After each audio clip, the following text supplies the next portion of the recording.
বিশ্বের সবচেয়ে জনপ্রিয় ক্রীড়া আয়োজন ফুটবল বিশ্বকাপ। প্রতি 4 বছর পর পর আয়োজিত এই টুর্নামেন্টকে ঘিরে থাকে কোটি কোটি মানুষের আবেগ আর উন্মাদনা। 2026 সালের ফুটবল বিশ্বকাপে সেই উন্মাদনা যেন আরও বেশি, কারণ এবারই প্রথম 48টি দেশ বিশ্বকাপের মূল পর্বে খেলছে। সেই সাথে যুক্তরাষ্ট্র, কানাডা এবং মেক্সিকোর মতো 3টি দেশ মিলে আয়োজন করছে এবারের বিশ্বকাপ। এমন বেশ কিছু নতুন চমকের কারণে 2026 হতে যাচ্ছে অতীতের যে কোনো আসরের চেয়ে আলাদা। তবে শুধু ইতিবাচক দিক থেকেই নয়, নেতিবাচক বেশ কিছু কারণেও আমেরিকার বিশ্বকাপ আলাদা হতে পারে। এবারের আয়োজক দেশগুলোর মধ্যে নেই বিশ্বকাপের আমেজ। সেই সাথে বিশ্বকাপ আয়োজক দেশগুলো অতটা ভ্রমণবান্ধব গন্তব্যও নয়, এবং ফিফার অতি মুনাফালোভী মনোভাবের কারণে টিকেটের দামও রাখা হয়েছে আকাশচুম্বী। সব মিলিয়ে 2026 বিশ্বকাপ ইতিহাসের অন্যতম জঘন্য বিশ্বকাপও হয়ে উঠতে পারে। 2026 সালের ফুটবল বিশ্বকাপ কেন আলাদা এবং এটি কেন ইতিহাসের সবচেয়ে জঘন্য বিশ্বকাপ হতে যাচ্ছে সে সম্পর্কে আলোচনা করা হবে কি কেন কিভাবে এই পর্বে।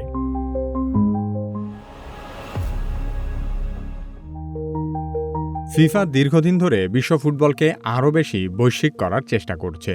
তাদের মতে বিশ্বকাপ শুধু কয়েকটি শক্তিশালী ফুটবল দেশের জন্য নয়, বরং পৃথিবীর বিভিন্ন অঞ্চলের উদীয়মান দলগুলোকেও বড় মঞ্চে জায়গা দেওয়া প্রয়োজন। সেই চিন্তা থেকেই বিশ্বকাপের ইতিহাসে সবচেয়ে বড় পরিবর্তন হিসেবে অংশগ্রহণকারী দলের সংখ্যা বৃদ্ধি করা হয়েছে। 1994 সাল পর্যন্ত 24টি দল বিশ্বকাপে অংশগ্রহণ করত। 1998 সালে ফ্রান্স বিশ্বকাপ থেকে 32 দলের বিশ্বকাপ যুগ শুরু হয়, যা সর্বশেষ 2022 সালের কাতার বিশ্বকাপ পর্যন্ত চলমান ছিল। 2026 সালে যুক্তরাষ্ট্র, কানাডা ও মেক্সিকো আয়োজিত বিশ্বকাপে প্রথমবারের মতো 48টি দল বিশ্বকাপে অংশ নিতে যাচ্ছে, যার ফলে এবারের বিশ্বকাপে মোট 104টি ম্যাচ খেলা হবে। শুধু তাই নয়, এবারের বিশ্বকাপ প্রায় 39 দিন পর্যন্ত চলবে। সে কারণে একাধিক দিক থেকেই 2026 ইতিহাসের সবচেয়ে বড় বিশ্বকাপ। 2026 সালের বিশ্বকাপ 48 দলে সম্প্রসারিত হওয়ায় অনেক নতুন দেশের জন্য সুযোগ তৈরি হয়েছে। অন্যদিকে আবার বেশ কিছু পরিচিত ফুটবল শক্তিও এই আসরে জায়গা করে নিতে পারেনি। উজবেকিস্তান, জর্ডান, কেপ ভার্দে এবং কুরাকাওয়ের মতো দেশগুলো এবারই প্রথম বিশ্বকাপ খেলবে। কিন্তু ইতালি, চিলি, ক্যামেরন, জ্যামাইকা এবং বলিভিয়ার মতো দেশ বিশ্বকাপে জায়গা পায়নি। এই বিশ্বকাপ সবচেয়ে হতাশার হবে ইতালির ভক্তদের জন্য, কারণ 4 বারের বিশ্ব চ্যাম্পিয়ন ইতালি এবার নিয়ে টানা তৃতীয়বার বিশ্বকাপে খেলতে পারছে না। 2018, 2022 এবং সর্বশেষ 2026 মিলিয়ে 3 বারই তারা বিশ্বকাপের মূল আসরে যেতে ব্যর্থ হয়েছে। এছাড়া এবারের বিশ্বকাপে সম্পূর্ণ নতুন না হলেও বেশ কয়েকটি দল দীর্ঘ বিরতির পর বিশ্বকাপে ফিরেছে। দেশগুলো হলো ইরাক, ডিআর কঙ্গো, হাইতি এবং কাতার। কাতার 2022 সালে স্বাগতিক হিসেবে খেলেছিল, কিন্তু এবারই তারা প্রথমবারের মতো বাছাই পর্ব পেরিয়ে বিশ্বকাপে এসেছে। অনেকেই সমালোচনা করেছেন যে এবারের বিশ্বকাপে অনেক বেশি দল এবং বহু সংখ্যক ম্যাচ থাকার কারণে প্রতিযোগিতার মান কমে যেতে পারে।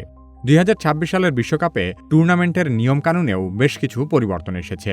অতীতে 32টি দলকে 8টি গ্রুপে ভাগ করা হতো, এবার 48টি দলকে 12টি গ্রুপে ভাগ করা হয়েছে।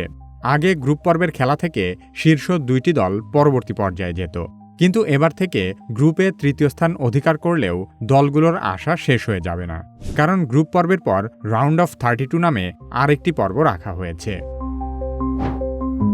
2026 সালের বিশ্বকাপের আরেকটি বিশেষ দিক হল এটি একসাথে 3টি দেশ মিলে আয়োজন করতে যাচ্ছে। আয়োজক দেশগুলো হল যুক্তরাষ্ট্র, কানাডা এবং মেক্সিকো। বিশ্বকাপের ইতিহাসে এর আগে কখনো 3টি দেশ একসাথে পুরো আসরের আয়োজক হয়নি। মেক্সিকো অতীতে 1970 এবং 1986 সালের বিশ্বকাপ আয়োজন করেছিল।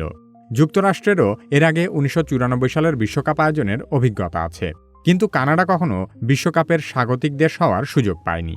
এবারের যৌথ আয়োজনের পেছনে একটি বড় কারণ হল টুর্নামেন্টের বিশাল আকার। 48টি দল এবং বিপুল সংখ্যক ম্যাচ আয়োজন করতে হলে বিশাল অবকাঠামো প্রয়োজন। তাই 3টি দেশ মিলে সেই দায়িত্ব ভাগ করে নিচ্ছে।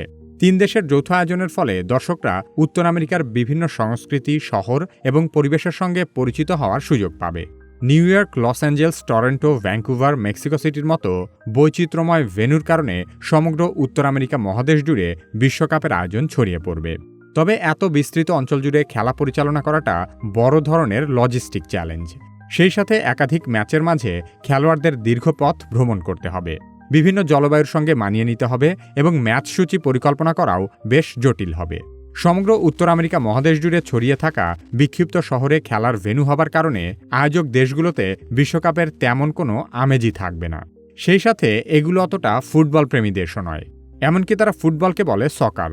শুধু তাই নয়, আমেরিকা এবং কানাডায় ফুটবল বলতে সম্পূর্ণ ভিন্ন ধরনের খেলাকে বোঝানো হয়, যার মাঠের আকার থেকে নিয়মকানুন সবকিছুই আলাদা। তাই বলাই বাহুল্য, আয়োজক দেশগুলোর কারণেই 2026 সালের বিশ্বকাপ ইতিহাসের অন্যতম জঘন্য আসর হতে যাচ্ছে। বর্তমান ফুটবল শুধু মাঠের খেলা নয়, এর উপর ভিত্তি করে গড়ে উঠেছে বিশাল এক অর্থনীতি।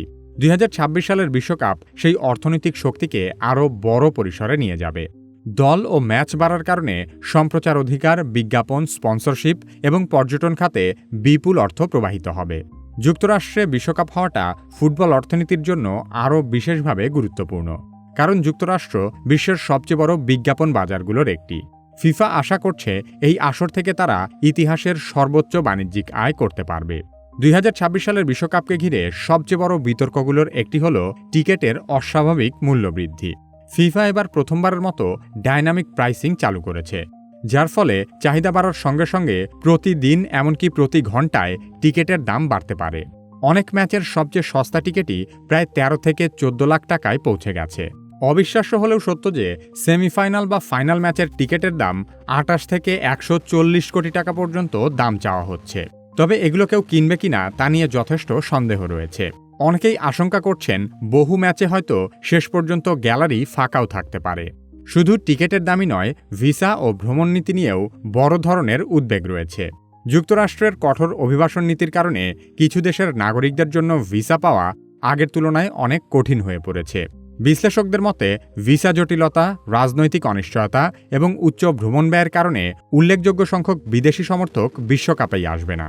ফলে বহু ম্যাচে দর্শক সংখ্যা প্রত্যাশার চেয়ে অনেক কম হবে। এমনকি আয়োজক শহরগুলো যে বিপুল অর্থনৈতিক লাভের আশা করছে, তারাও ঝুঁকির মুখে পড়ার সম্ভাবনা অনেক বেশি।